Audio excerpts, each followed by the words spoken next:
Good morning students.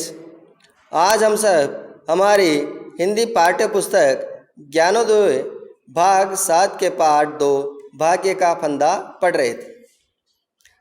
अब तक हमने प्रस्तुत कहानी में पढ़ा कि मद्र देश का राजा अश्वति जो बहुत विद्वान था, शक्तिशाली था, उसके पास अपार संपत्ति और विस्तृत राज्य था, अर्थात सभी सुख सुविधाओं से वह पूर्ण था, परंतु उसके कोई संतान नहीं थी।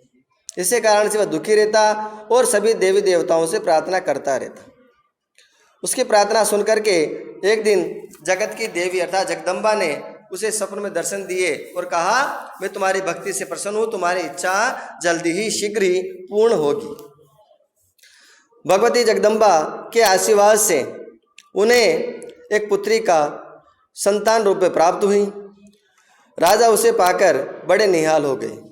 उन्होंने अपनी उस सुपुत्री का नाम सावित्री रखा। सावित्री धीरे धीरे बड़ी हुई और वह अत्यंत सुंदर थी, जिसकी सुंदरता का वर्णन सुनकर के पड़ोस के राज्य के सभी युवा राजकुमार ने विवाह के लिए उसका हाथ मांगा, परंतु उस सावित्री ने राजकुमारी ने सभी को विवाह से मना कर दिया। तब उसके पिता उससे पूछते हैं कि बेटी, तुम्हारा क्या कारण है कि तुम ना अपने आप पति चुनना नहीं चाहती हो, वह तुम किसे चुनना चाहती हो? तो सावित्री ने बड़े ही विनम्रतापूर्वक अपने पिताजी से कहती है। अब वह क्या कहती है वह हम आज पढ़ेंगे। प्रिय पिताजी, सावित्री ने उत्तर दिया, आप मेरे लिए चिंतित हैं, इसका मुझे दुख है। मुझे संसार में घूमकर अपना पति खोजने की अनुमति दीजिए। जब मुझे कोई ऐसा व्यक्ति मिल जाएगा जिसे मैं विवाह कर सकूं, तब मैं आपके पास लौट आऊंगी। अर्थात वह अपने पिता की इच्छा जैसा विवाह न करके वह ये चाहती थी कि वह अपने जीवन में जिस भी पति के व्यक्ति के साथ विवाह करे वह उसके सभी विचारों से मेल खाना चाहिए, अर्थात वह अपना वर खुद चयन करना चाहती थी। इसलिए उसने अपने पिता से आज्ञा मांगी। प्रिय छात्रों, प्रस्तुत कहानी कथा आज से 5000 साल पूर्व की महाभारत के वर्ण पर्व की है। अर्थात उस समय में भी हमारी भारतीय संस्कृति में महिलाओं का बड़ा सम्मान किया जाता है। जो ये कहते हैं कि भारतीय संस्कृति में महिला का सम्मान नहीं है, उन्हें घर से बाहर नहीं निकलने दिया जाता था, घर में रखा जाता था, शिक्षित नहीं किया जाता था, उन लोगों पर एक प्रकार का व्यंग्य है। जब 5000 वर्ष पूर्व एक बेटी अपने पिता से स्वतंत्रता कह रही है कि मुझे अपने वर का खुद चयन करने दीजिए और पिता भी उसको आज्ञा दे देता है, तो हमारी सोचिए हमारी भारतीय संस्कृति में महिलाओं का कितना सम्मान किया जाता था, उनकी इच्छाओं का कितना सम्मान किया जाता था। अतः पिता भी अपनी पुत्री से स्नेह करने वाले राजा ने सावित्री के संरक्षण के लिए सर्वश्रेष्ठ सैनिकों का चयन किया। क्योंकि राजकुमारी अकेली थी और वह संपूर्ण विश्व का भ्रमण करना चाहती थी, तो उसे किसी प्रकार की संकट का सामना न करना पड़े, किसी प्रकार की असुरक्षा की भावना उनके मन में न आए। इसलिए राजा ने सर्वश्रेष्ठ सैनिकों की एक टुकड़ी उस राजकुमारी सावित्री के साथ भेजने का निर्णय किया और साथ ही दासियों को भी उसकी सेवा में नियुक्त कर दिया, ताकि राजकुमारी को उस विश्व भ्रमण के समय किसी प्रकार का कोई कष्ट ना हो, उसे किसी कार्य को करने में कोई बाधा उत्पन्न ना हो। राजकुमारी संपूर्ण राज्य में घूमती रही, सूखे मैदानों में, बर्फ से ढके पहाड़ों पर, लेकिन फिर भी वे संतुष्ट नहीं हुई। अर्थात राजकुमारी संपूर्ण राज्य में, संपूर्ण विश्व के जितने भी राज्य थे, भारतवर्ष में जितने राज्य थे, उनमें घूमती रहती है, भ्रमण करती रहती है।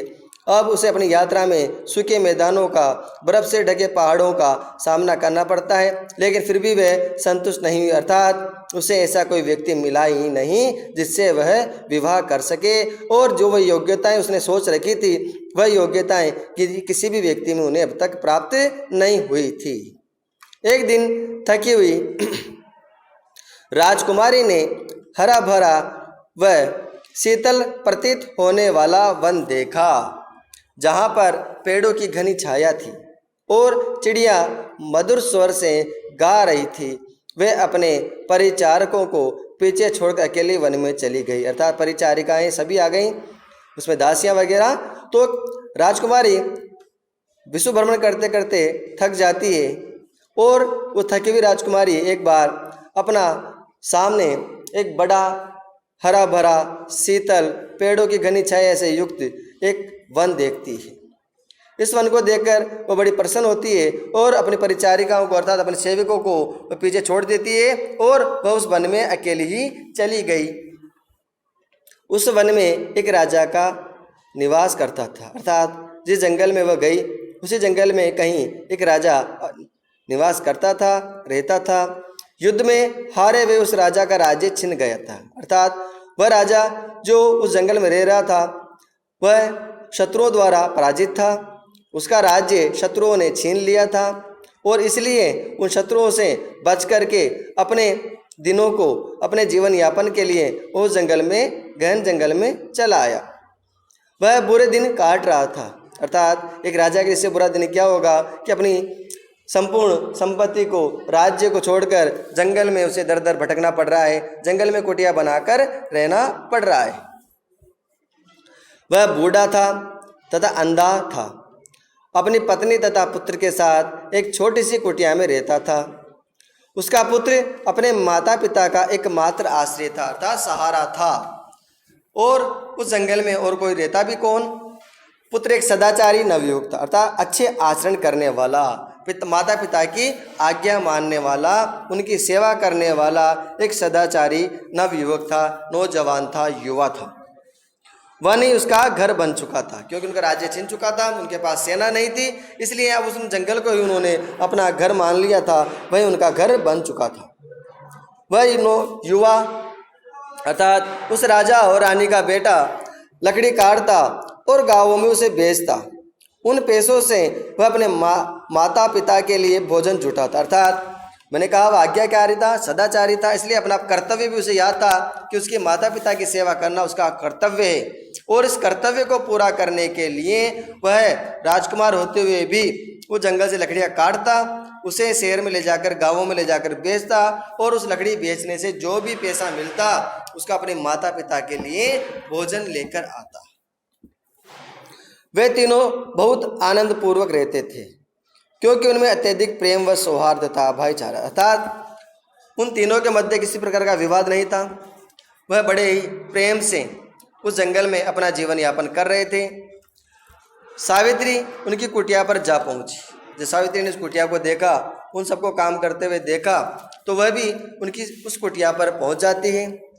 उन तीनों की सादगी देखकर वह उनकी ओर आकर्षित हो गई। अर्थात उनका इतना सदाचारी पूर्ण जीवन देख करके वह उनकी ओर आकर्षित हो जाती है।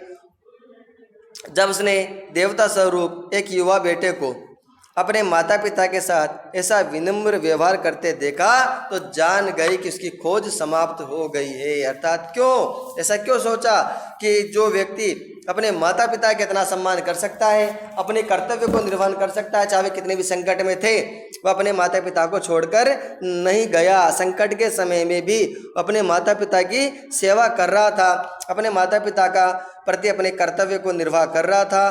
तो ये देख करके वह बड़ी प्रसन्न होती है और विचार करती है, जो अपने माता पिता का सम्मान कर सकता है, संकट में साथ नहीं छोड़ सकता, वह मेरा साथ भी हर समय हर परिस्थिति में जरूर देगा। इस प्रकार उसकी खोज क्या थी, जो अब समाप्त हो चुकी थी। उसकी खोज थी एक सुयोग्य वर की। वह अपने लिए सुयोग्य वर प्राप्त करना चाह रही थी, खोजना चाह रही थी उस व्यक्ति को देख करके। चाहे वह गरीब था, लेकिन याद रखिए प्यारे छात्रों, गरीबी अमीरी में एक चीज़ सबसे अलग है, वो है व्यवहार। अगर आप संस्कृत में श्लोक भी आता है कि आप कितने भी उच्च कुल में जन्म लिया हो, लेकिन आप में शिष्टाचार नहीं है, आप में नम्रता नहीं है, तो कोई भी आपका सम्मान नहीं करेगा।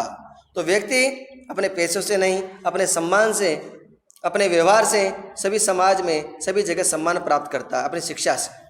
तो जब उसने देखा कि एक युवक अपने माता पिता का संकट के समय में भी बड़े प्रेम से बिना दुखी हुए सेवा करता है, तो उसे देख करके उसे भी लगा कि ये मेरे योग्य वर योग्य व्यक्ति है। अतः उसकी यहाँ पर उस व्यक्ति को देख करके खोज समाप्त हो चुकी थी, क्योंकि वह अपने लिए राजकुमार या किसी राजा का चयन नहीं करना चाहती थी। वह चाहती थी कि ऐसे व्यक्ति का चयन करना जो क्या हो, अत्यधिक प्रेम करने वाला हो, संकट के समय साथ देने वाला हो, कभी भी साथ छोड़ने वाला ना हो। और उस नवयुवक को देखकर उसकी खोज समाप्त हो चुकी थी।